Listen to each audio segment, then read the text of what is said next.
اعوذ باللہ من الشیطان الرجیم، بسم اللہ الرحمن الرحیم۔ ناظرین، آج ہم بات کریں گے چونکہ دسمبر کا مہینہ چل رہا ہے اور کرسمس یعنی حضرت عیسیٰ علیہ السلام کی پیدائش کا وقت ان ملکوں کی تاریخ کے مطابق یا عیسائیوں کی تاریخ کے مطابق 25 دسمبر کو یہ خوشی کا دن مناتے ہیں کہ یعنی عیسیٰ علیہ السلام کی پیدائش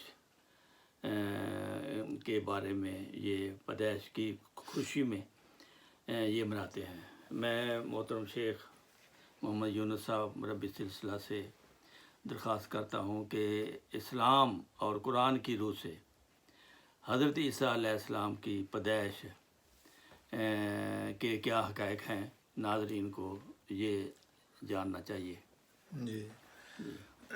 جی ڈاکٹر صاحب، یہ اب آپ جیسے کہ دیکھ رہے ہیں سارے یورپ میں بھی اور امریکہ میں بھی، اور بلکہ آپ کہہ سکتے ہیں کہ ساتوں بر اعظم میں ہی یہ چھٹیوں کے دن اسی وجہ سے کرسمس کی خوشی میں ہی یہ لوگ مناتے ہیں، اور اب اس کی تیاریاں بڑے زور و شور سے ہو رہی ہیں۔ تو ہماری یہ خوش قسمتی ہے کہ خدا تعالیٰ کے فضل و کرم سے ہم نے اس زمانے کے امام الزمان حضرت مرزا غلام احمد قادیانی علیہ السلام کو مامور من اللہ کے طور پر امام مہدی جو کہ حکم عدل ہیں، چیف جسٹس ہیں، وہ اس بات کو کرنے میں، تو ہم ان کو ان کی جو بتائی ہوئی اور ان کا جو تفسیر ہے قرآن کریم کی روشنی میں جو انہوں نے بیان دیا ہے، ہم اس کے مطابق یہ بات جو ہے یہ قرآن سے ملتی ہے، بالخصوص اور بہت ساری جگہوں پر بھی ہے، لیکن بالخصوص حضرت عیسیٰ علیہ السلام کی پیدائش کے سلسلے میں جو بہت ہی واضح اور بہت ہی یعنی سمجھ آنے والی بات ہے، وہ ہمیں سورۃ مریم کی آیت نمبر 24 اور 25 میں اس مضمون کی تمام جو شاخیں ہیں اس پر بڑی وضاحت کے ساتھ روشنی ڈالی گئی۔ اس سلسلے میں تھوڑی سی بات ہم یہ بھی کرنا چاہتے ہیں کہ عیسائی حضرات جو ہیں وہ یہ ایمان رکھتے ہیں کہ حضرت عیسیٰ علیہ السلام کی جو پیدائش بن باپ ہوئی ہے، یہ بھی ایک اس بات کو دلیل یہ سمجھ لینا کہ وہ ایک غیر معمولی بات ہے۔ بالکل ٹھیک ہے، غیر معمولی بات ہے، لیکن چونکہ ہم خدا تعالیٰ کے جتنے قوانین ہیں ان سب کا تو احاطہ نہیں کر سکتے۔ جس طرح عام قانون یہ ہے کہ میاں بیوی دونوں کی شادی ہوتی ہے اور پھر بچہ ہوتا ہے، لیکن عام طور پر ٹھیک ہے یہ ہے، لیکن جب ہم انسانی تاریخ پر نظر ڈالتے ہیں تو ایک نبی اور بھی ہیں اللہ تعالیٰ کے پیدا کردے، حضرت آدم علیہ السلام، جن کا کوئی باپ نہیں تھا، جن کا کوئی باپ بھی نہیں تھا تو ماں بھی کوئی بھی نہیں تھی، پھر بھی خدا نے پیدا پھر بھی ان کو خدا تعالیٰ نے پیدا کر دیا۔ بالکل صحیح۔ تو اب خدا تعالیٰ کے قوانین جو ہیں وہ مختلف شکلوں میں مختلف اوقات میں ظاہر ہوتے رہے۔ حضرت آدم علیہ السلام کے وقت میں یہ قانون بھی خدا کا ظاہر ہو گیا کہ بھی آپ بغیر ماں باپ کے پیدا ہو گئے۔ پھر حضرت عیسیٰ علیہ السلام کے زمانے میں بھی یہ قانون بھی سامنے آ گیا کہ اگر عورت کی شادی نہ بھی ہو، لیکن اس کو ایک میڈیکل جو رپورٹس ہیں انسانی زندگی کی، وہ ڈاکٹر یہ بھی بتاتے ہیں کہ اس میں عورت اور مرد کا ملنے کے بغیر بھی بچہ ہو سکتا ہے۔ بچہ اس طریقے سے ہو سکتا ہے کہ بعض دفعہ بعض علاقے گرم ہیں، بہت گرم علاقے ہیں، پہاڑی علاقے ہیں، اس میں عورتیں جب گرم چیزیں، کھجور قسم کی چیزیں یا ایکسرسائزیں ایسی ہوتی ہیں کرتی ہیں، تو وہ عورت کا جو بلڈ سرکولیشن ہے نا وہ اس طریقے سے ایسا گرم ہوتا ہے کہ وہ پھر اس کی بعض بچیاں ایسی ہوتی ہیں کہ جس میں بعض بچیوں کو دیکھا ہے نا کہ ان میں مردانہ وہ جو صلاحیتیں نا پیدا ہو جاتی ہیں اور نظر آنی شروع ہو جاتی ہیں. اسی طرح بعض آدمی نظر آتے ہیں لوگ بچے تو ان میں لڑکیوں کی جو صلاحیتیں جو ہیں وہ زیادہ نظر آنی شروع ہو جاتی ہیں. تو حضرت مریم علیہ الصلوۃ والسلام کے ذریعے سے جو یہ بچے حضرت عیسیٰ علیہ السلام پیدا ہوئے وہ حضرت مریم علیہ الصلوۃ والسلام کے ساتھ بھی خدا تعالیٰ کا یہ قانون اصل میں کار فرما ہوا ہے. تو وہ بھی ایک خدا کا قانون ہے کہ خدا تعالیٰ بن باپ پیدا کر سکتا ہے. اور اگر اسی بات کو ہم لے لیں کہ جی چونکہ عیسیٰ علیہ السلام جو ہیں وہ بن باپ پیدا ہو گئے تو لہٰذا وہ پھر خدا کی صفات اس میں آ گئیں. تو پھر آدم بھی بغیر باپ ماں کے پیدا ہو پھر وہ تو سب سے بڑا خدا تو پھر وہ ہوا, پھر اس کو کیوں نہیں مانتے؟ اس کو بھی خدا مانو. اسی طرح تاریخ بتاتی ہے کہ ایک ملک صدق سالم ایک انسان پیدا ہوئے تو وہ بھی بغیر ماں کے پیدا ہوئے, بغیر باپ کے پیدا ہوئے. تو پھر ان کو بھی خدا ماننا پڑے گا. پھر اس کے علاوہ بھی کچھ تاریخ میں ایسے واقعات ہوئے ہیں کہ جن کو بعض بچیاں یونیورسٹی میں پڑھ رہی تھیں, ہاسٹل میں رہتی تھیں, ان کو باقاعدہ طور پر والڈن اور ان والدین جو ہیں وہ ان کی باقاعدہ نگرانی کرتے تھے. لیکن ان میں سے پھر جب ان کو حمل ہوا تو ڈاکٹر صاحبان کو اس خیال سے ان والدین نے, وہ بڑے رائل فیملی کے لوگ تھے, تو انہوں نے جا کے اپنی بچیوں کو ہسپتالوں میں داخل کرایا اور انہوں نے کہا کہ ہمیں 100% یقین ہے کہ اس بچی نے کوئی کسی مرد سے نہیں ملی, کوئی اس کے دوست نہیں ہے, کوئی اس کا اس طرح نہیں ہے, نیک پاک بچی ہے, تو اس کو اس طرح محسوس ہوا ہے. تو وہ ڈاکٹروں نے ان کا معائنہ کیا تو انہوں نے کہا کہ یہ اصل وجہ ہے کہ بعض جو بچے ہوتے ہیں نا, انسان پیدا ہوتے ہیں, ان میں جو اپنے مخالف سمت کی جو مثلا بچی ہے تو اس کے بچے کے رجحانات اس میں اندر زیادہ ہوتے ہیں, تو بعض لڑکا ہوتا ہے لیکن اس میں لڑکیوں کے رجحانات زیادہ ہوتے ہیں.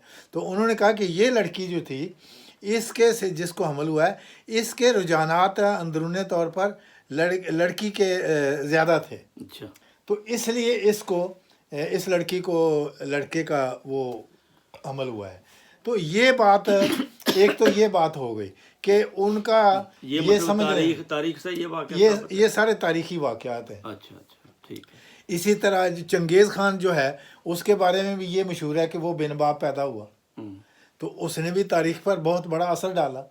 تو عیسیٰ علیہ السلام نے بھی تاریخ پر ان کی پیدائش پر اثر ڈالا, پھر آگے جوان ہو کے جب وہ تبلیغ کے لیے گئے تو پھر اثر ڈالا, اور ان کی وفات ہوئی تو پھر اس کا بھی روڑا آج تک نہیں مکرا. تو یہ اس کا مطلب ہے کہ یہ خدا تعالیٰ کے ایسے ایک قانون کے تحت پیدا ہوئے ہیں جس کے نتیجے میں دنیا میں بہت ایک انقلاب رونما ہوئے ہیں. ایسے لوگ غیر معمولی صلاحیتوں کے مالک, غیر معمولی صلاحیت. تو یہ بھی ایک اس کا بات تھی.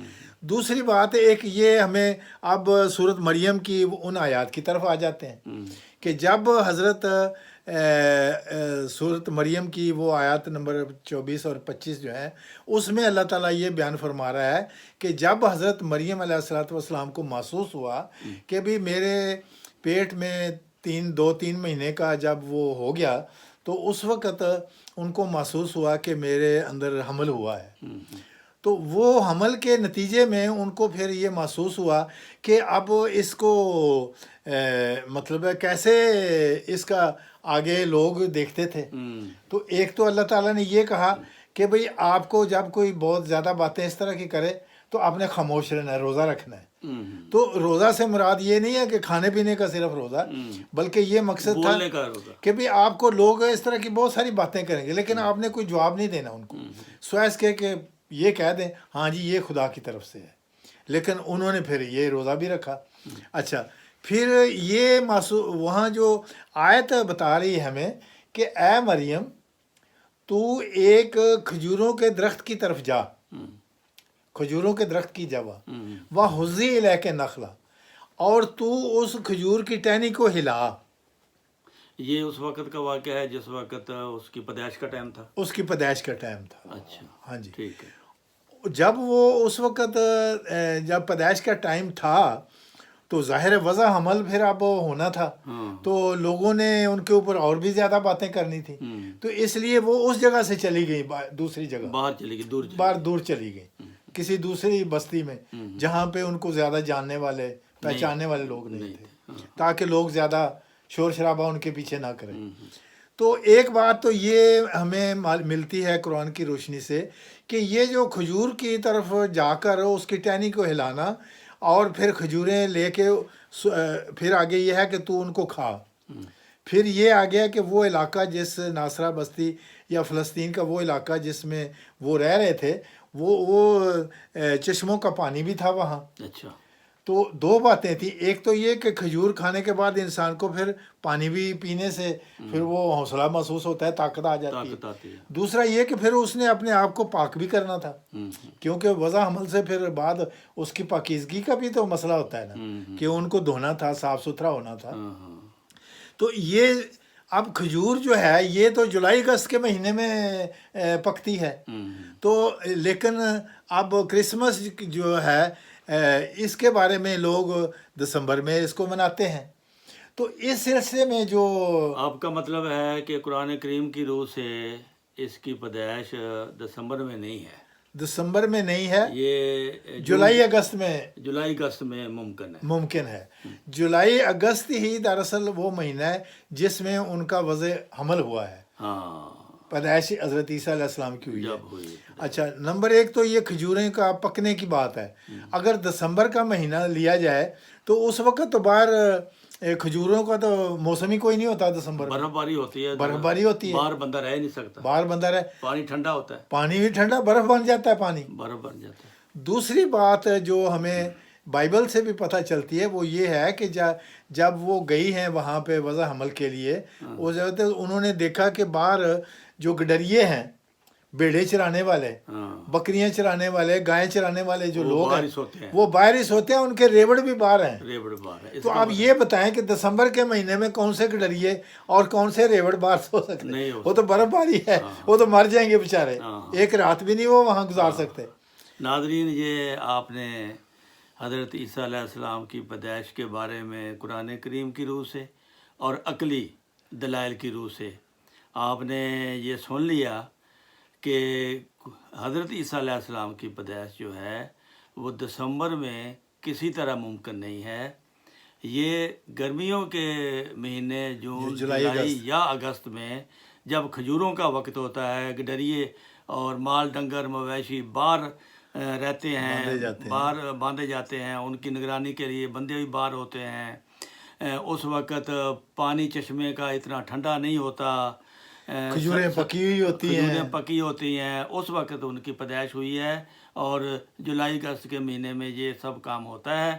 اس لیے عقلی اور قرآن کریم کی روح سے یہ دلائل ثابت کرتے ہیں کہ حضرت عیسیٰ علیہ السلام کی پیدائش دسمبر میں نہیں بلکہ جولائی اگست کے مہینے میں ہے. انشاءاللہ اگلی اور آپ کو مزید معلومات اگلی ویڈیو میں ہم پہنچائیں گے. السلام علیکم ورحمۃ اللہ وبرکاتہ.